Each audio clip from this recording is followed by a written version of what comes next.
함께 기도하심으로 7월 3일 수요일 매일 예배 시작하겠습니다. 기도합니다.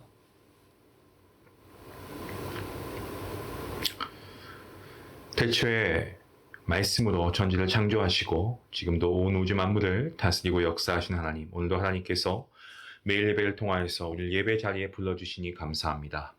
오늘 저희가 짧은 시간이지만 예배 가운데 우리 주님을 인격적으로 만나게 하시고 또 주님의 음성을 듣는 귀한 시간 될 수 있기를 간절히 기도합니다.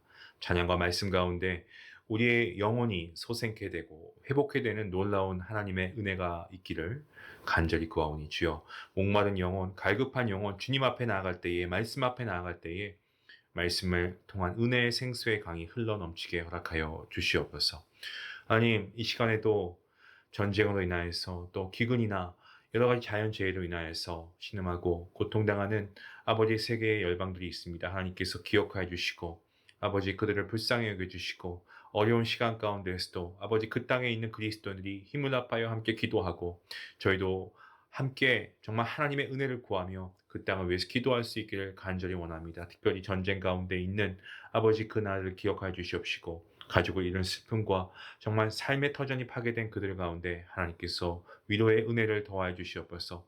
그들의 아픔과 상처를 싸매어 주시고 다시 일어날 수 있도록 도와주시옵시고 아버지 그 이면에 놀라운 주님의 그리스도인들이 이를 위해 수고하며 함께 믿음으로 동참할 수 있는 귀한 은혜 허락하여 주시기를 간절히 기도합니다.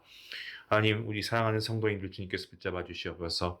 각자의 삶의 터전에서 주님께서 맡겨주신 일들을 감당하는 가운데 있습니다. 하나님께서 건강 주시고 그 일을 할 수 있는 지혜도 주시고 또 어려움과 또 힘든 시간을 보내고 있다면 하나님, 그 위기를 정말 놀라운 역전으로 바꾸시는 하나님을 바라보며 오늘도 하나님의 은혜를 사모하고 말씀 앞으로 나아갈 수 있는 귀한 믿음 허락하여 주시옵소서. 아버지 하나님의 뜻을 온전히 알고 하나님의 뜻하심과 계획 안에 저희가 사용됨을 당하길 원합니다. 우리의 나이가 중요한 것이 아니고 우리의 형편이 중요한 것이 아니고 우리가 할 의지와 믿음만 있으면 하나님께서 우리를 사용하실 줄로 믿사오니 하나님께서 우리의 모든 마음과 뜻이 오직 하나님 나라의 확장과 성숙에 기여할 수 있는 믿음이 될 수 있도록 하나님의 영광을 위해 우리가 나아갈 수 있도록 하나님께서 우리 모든 성도님들을 붙잡아 주시옵소서. 병중에 있는 환우분들 가운데 하나님께서 치유하여 주시고 낫게 하여 주시고 그 고통을 가져가 주시기를 간절히 소원합니다. 회복 중에 있는 아버지 그러한 우리 성도님들 계십니까? 하나님께서 그 아픈 부위를 빨리금 낫게 하여 주시고 아버지 하루빨리 건강하여서 함께 예배하며 하나님께 영광 올려드릴 수 있도록 하나님께서 은혜 베풀어 주시옵소서. 오늘도 모든 예배 가운데 하나님 함께 하시고 홀로 영광 받으시길 간절히 바라오며 이 모든 말씀 예수님의 이름으로 기도하옵나이다. 아멘. 찬송가 272장 함께 하시겠습니다.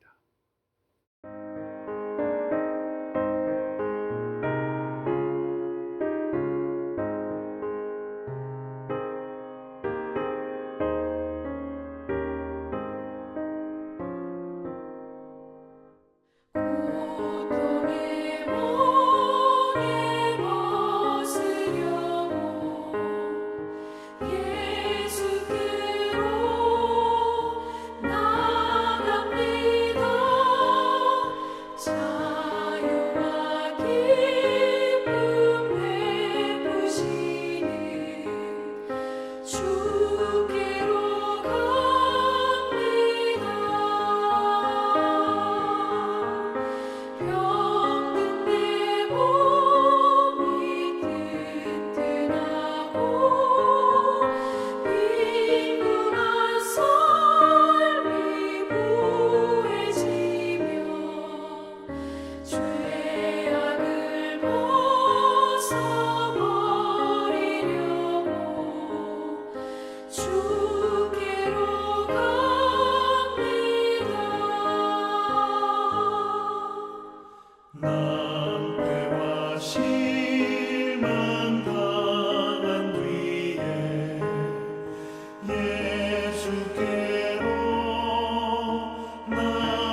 오늘 하나님 주신 말씀은 열왕기하 6장 24절부터 7장 2절까지의 말씀 되겠습니다.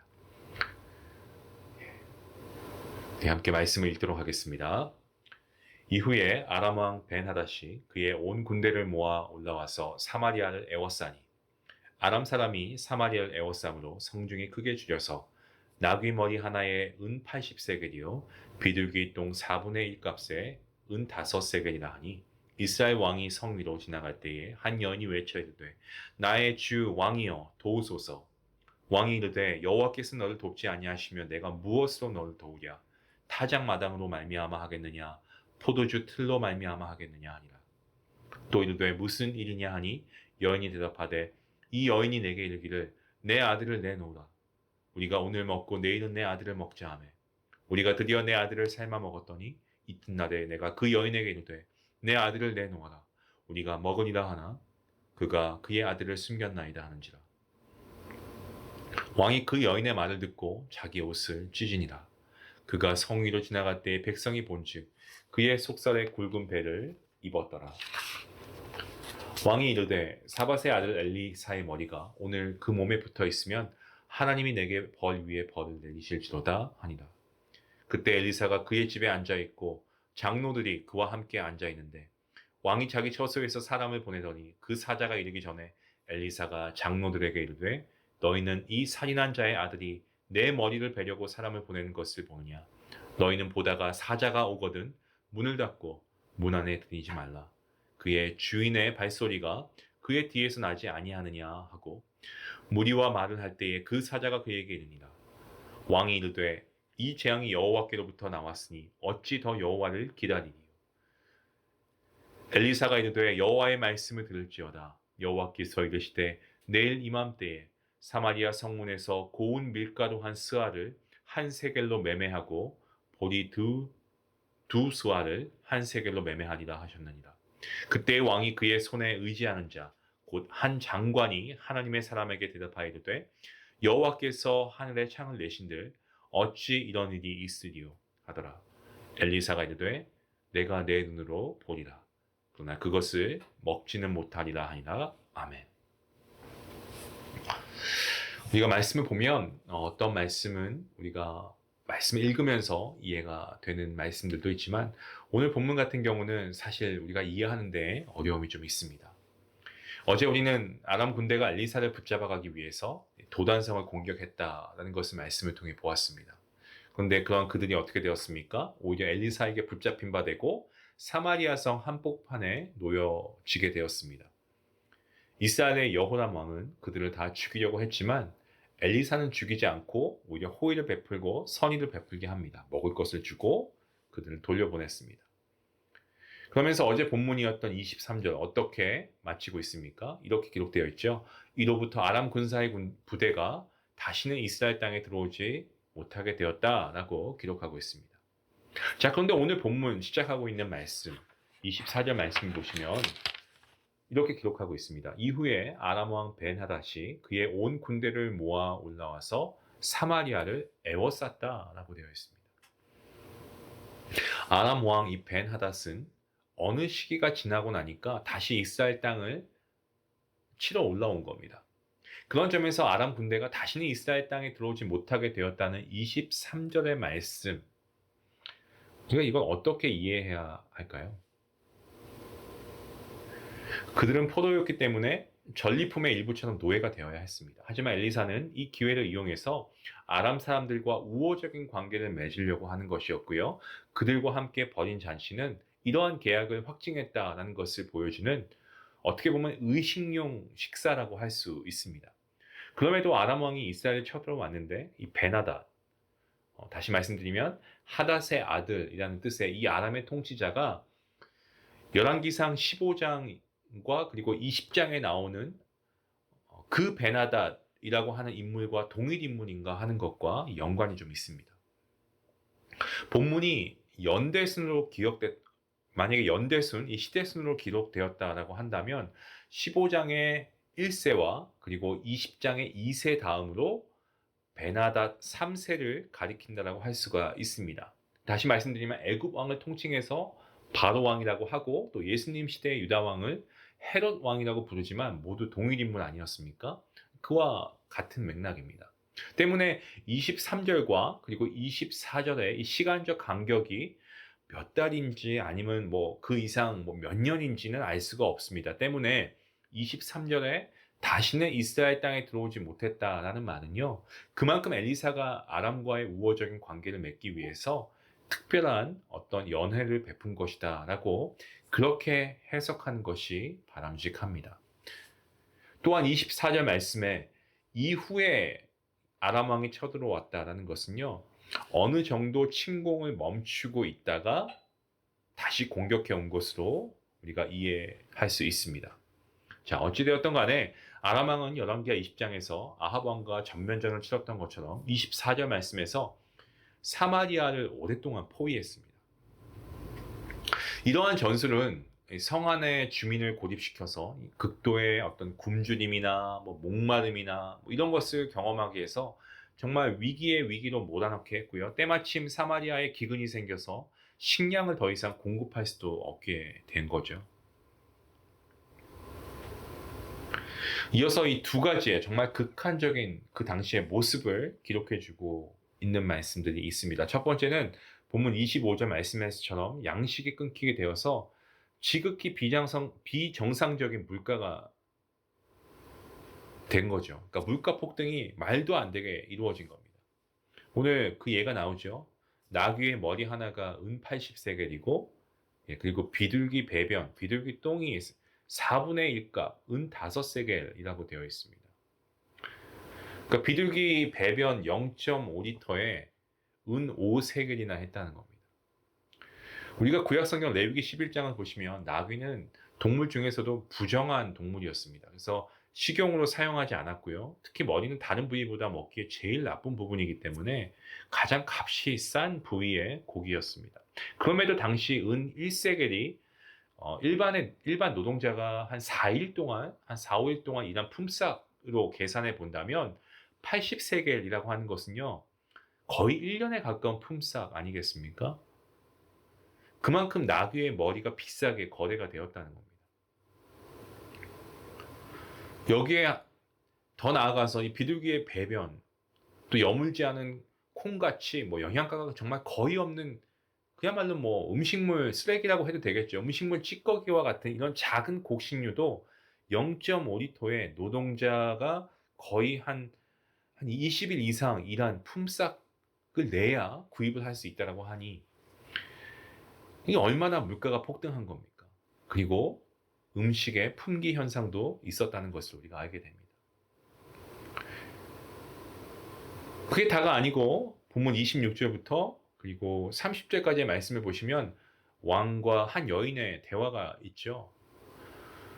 이건 우리가 봤을 때 충격을 금하지 아니할 수 없는, 정말 너무나 비정상적으로 사회적인 윤리가 무너져 있던 시대였구나라는 것을 우리가 보게 됩니다. 먹을 게 없는데, 아니 서로의 아이들을 잡아먹다니요. 자신의 아이를 넘겨줘야 할 텐데 어떤 여인이 그렇게 하지 않는다, 왕에게 하소연하고 있는 게 오늘 그 내용 아니겠습니까? 그런데 이것은 세상 사람의 최고봉이라고 하는 어떤 어머니의 사랑의 한계를 보여주는 것이 아니고 사마리아 성이 직면하고 있는 그야말로 정말 끝이 없는 절망 중의 절망, 그 절망의 깊이를 보여주고 있는 사건입니다. 이처럼 사마리아 성에 있던 이스라엘 사람들은 대부분 죽음 직전에, 아사 직전에 있었고요. 죽음과 절망의 울부짖음에 그야말로 난무한 시대가 바로 이 시대였다는 것을 우리가 보게 됩니다. 이 일로 인해서 31절에서는 여호람 왕이 엘리사를 죽이려고 사람을 보내고 있습니다. 왕은 지금까지 엘리사의 말만 믿다가 이런 끔찍한 결과가 찾아온 것이다라고 그렇게 생각합니다. 왕이 자신을 죽이려고 하니까 엘리사는 그 왕을 가리켜서 32절에 뭐라고 합니까? 살인자의 아들이라고 하고 있습니다. 왕은 이 비참한 정황이 자기 책임으로 돌리면서도 당시 선지자였던 엘리사에게 그 분노를 막 쏟아내고 있습니다. 왕이라고 하면 한 나라의 대표 지도자 아니겠습니까? 그런데 그 왕이라는 사람이 하나님 앞에서 겸비함은 고사하고 도리어 하나님을 향한 원망을 하고 있고요. 하나님께서 자신을 미워해서 심판을 내렸기 때문에 자신도 하나님을 버리겠다라고 하는 오만방자한 교만의 끝을 보여주고 있습니다. 본문 33절 말씀입니다. 무리와 말을 할 때에 그 사자가 그에게 이르니라. 왕이 이르되 이 재앙이 여호와께로부터 나왔으니 어찌 더 여호와를 기다리리요. 아람 왕이 쳐들어올 때마다 엘리사를 통해서 늘 공격 루트를 가르쳐 주셨던 하나님께서 이번에는 이스라엘을 그들에게 넘기셨기 때문입니다. 하나님께서 이번에는 엘리사를 통해서 아람의 공격을 미리 알리지도 않으시고 방어를 지시하시지도 않으시고 이처럼 자기 백성들을 원수의 손에 넘기시는 것은요, 그들이 끝내 하나님 앞에 회개하지 않았기 때문에 자초한 결과입니다. 왕은 이 일이 하나님께 나왔다라고 말합니다. 예, 그렇게 하고 있죠. 하지만 그러면서도 하나님의 회개와 어떤 하나님의 사인을 받지 않고 하나님의 구원을 기다리지도 않았습니다. 성도 여러분, 우리의 마음 또한 어떻게 보면 이 왕과 그 백성들, 이스라엘 백성들처럼 상황이 계속 좋지 않게 흘러갈수록 우리 안에 도끼만 남아있고 하나님의 회개와 하나님께서 우리에게 주시는 어떤 사인들, 이 구원의 손길을 우리가 바라보지 못하고 정말 완악한 마음으로 살아간 적은 우리가 없습니까? 돌아보면 참 많은 것 같습니다. 지금 말씀을 전하고 있는 저부터 말이죠. 우리 스스로 한번 돌아보았으면 좋겠습니다. 엘리사는 이러한 비참한 상황 가운데서도 환난을 경험하고 있으면서도 오늘 본문 7장 1절을 통해서 이 기근이 곧 끝날 것이다 라고 선포하면서 하나님에 대한 믿음을 놓지 않았습니다. 내일 이맘때면 이전처럼 먹을 것이 충분해질 것이다 라는 겁니다. 사회 시스템이 완전히 무너져서 공동체가 붕괴될 순간인데도 하나님의 선지자였던 이 엘리사는 정말 어떻게 보면 누가 보면 태연하게 내일 이맘때부터 공정한 거래가 이루어질 수 있는 상황이 전개될 것으로 믿었습니다. 하지만 사실 바로 눈앞의 현재의 상황만 봐서는 이것은 불가능한 헛된 소망처럼 들립니다. 사랑하는 성도 여러분, 현재 우리가 살아가고 있는 가운데 어떤 얽혀있고 설켜있는 내적인 그런 갈등이 있는 분이 계신가요? 공동체 안에? 아니면 우리의 가정이나 개인적인 어려움, 어떤 해결책이 보이지 않을 때 그야말로 막연하게 우리가 좌절하고 실망하고 있는 그런 현실 가운데 처해 있지는 않습니까? 마치 오늘 말씀처럼 이스라엘 백성들처럼 정말 선지자 엘리사가 나서서 지금껏 적들을 잘 물리치고 어떤 문제들을 해결해 나가는 것처럼 보이는데 이번에는 왜 잘 안 될까? 그런 생각을 하지는 않습니까? 여러분, 우리가 하나님과의 어떤 신호, 이 수신을 우리가 좀 맞춰서 우리가 지금 현재 처해 있는 이런 위치를 우리가 좀 바로 잘 알아야 하겠습니다. 주님께서 보여주시는 우리의 문제를 바라볼 수 있도록 우리가 그렇게 기도하면 좋겠습니다. 우리가 우리의 시선을 보면은 문제투성이지만 그 안에서도 분명한 하나님의 뜻이 있고 그리고 하나님의 때가 되면 엘리야에게 해주신 그 놀라운 은혜와 기적처럼 정말 하나님의 시간에 하나님의 때에 가물어 메마른 우리의 심령 가운데 우리의 상황 가운데 하나님께서 놀라운 은혜의 비를 허락하실 줄로 믿습니다. 본문 7장 2절 말씀입니다. 그때 왕이 그의 손에 의지하는 자 곧 한 장관이 하나님의 사람에게 대답하이르되 여호와께서 하늘에 내신 창을 내신들 어찌 이런 일이 있으리요 하더라. 엘리사가 이르되 내가 내 눈으로 보리라 그러나 그것을 먹지는 못하리라 하니라. 왕의 신하 중 한 명이 자신도 모르게 놀라운 하나님의 영감이 담긴 그런 말을 했습니다. 하나님께서 하늘에 창을 내셔서 비를 내리신다라는 그 사실을 말한 거죠. 그때 엘리사는 그의 신하의 눈을 정면에서 바라봅니다. 그러면서 눈에 힘을 주면서 확신 있는 하나님의 말씀을 내뱉습니다. 뭐라고 합니까? 내가 내 눈으로 볼 것이다. 그러나 그것을 먹지는 못할 것이다 라고 합니다. 하나님께서는 하나님의 사람인 선지자 엘리사를 통해서 저와 여러분에게 엘리야 시절에 3년 6개월 동안 비가 오지 않은 그날을 기억해 보라고 하십니다. 야고보서 5장 17절과 18절 말씀입니다. 엘리야는 우리와 성경에 같은 사람이로되 그가 비가 오지 않기를 간절히 기도한즉 3년 6개월 동안 땅에 비가 오지 아니하고 다시 기도하니 하늘이 비를 주고 땅이 열매를 맺었느니라. 왕의 신하는 자신이 믿지도 않으면서 하나님이 하늘의 창을 열어서 비를 내리시는 것을 비꼬아서 얘기했습니다. 하지만 엘리사는 그 말이 얼마나 진실인가를 분명하게 밝혀주었습니다. 때문에 우리의 인생을 그냥 우리는 늘 힘들고 어렵고 상처받는 일막만 있었다고 생각하지 말아야 되겠습니다. 인생의 일막만 있었던 것이 아닙니다. 돌이켜 보면은 엘리야 시대에 체험한 놀라운 은혜가 있었고요. 얼마 전까지만 해도 엘리사를 통해서 아람의 공격을 여러 번 완벽하게 막아주신 하나님의 구원의 역사가 우리에게도 있지 않았습니까?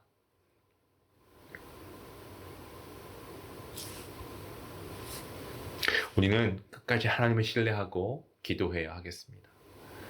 야고보서 5장 15절, 16절 말씀입니다. 믿음의 기도는 병든 자를 구원하리니 주께서 그를 일으키시리라. 혹시 죄를 범하였을지라도 사하심을 받으리라. 그러므로 너희 죄를 서로 고백하며 병이 낫기를 위하여 서로 기도하라. 의인의 간구는 역사하는 힘이 큼이니라. 아멘.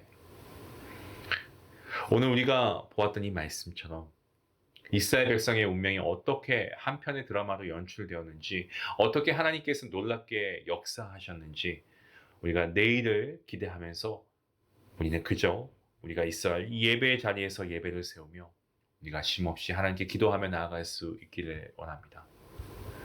그리하면 모든 지각에 뛰어나신 우리 하나님께서 우리의 생각을 초월해서 일하시고 역사하심으로 우리보다 먼저 앞서가셔서 우리의 인생의 구원자로 우리를 건지실 줄로 믿습니다. 우리는 이 사실을 기억해야 하겠습니다. 하나님은 그 아무도 믿지 않아도 하나님의 일을 결국 하십니다. 절망 속에 있다고 해도 하나님은 한번 하시면 하시는 분이셔. 약속을 분명히 지키시는 분이셔. 신실하신 분이셔. 라고 우리가 믿고 우리가 믿음으로 기다리고 온전히 주님만 의지하며 살아갈 때에 하나님께서는 결국에 그 일을 이루어내실 줄로 믿습니다. 오늘 그 믿음을 가지고 하나님 앞에 나아가는 복된 성도님들 될 수 있기를 주님의 이름으로 축원합니다. 기도하시겠습니다. 하나님, 오늘도 귀한 말씀으로 우리에게 은혜 주시니 감사합니다. 참 오늘 말씀을 보면 이 엘리사 시대의 왕과 또한 이 이스라엘 백성들의 어떤 추하고 완악한 죄된 모습을 보게 됩니다.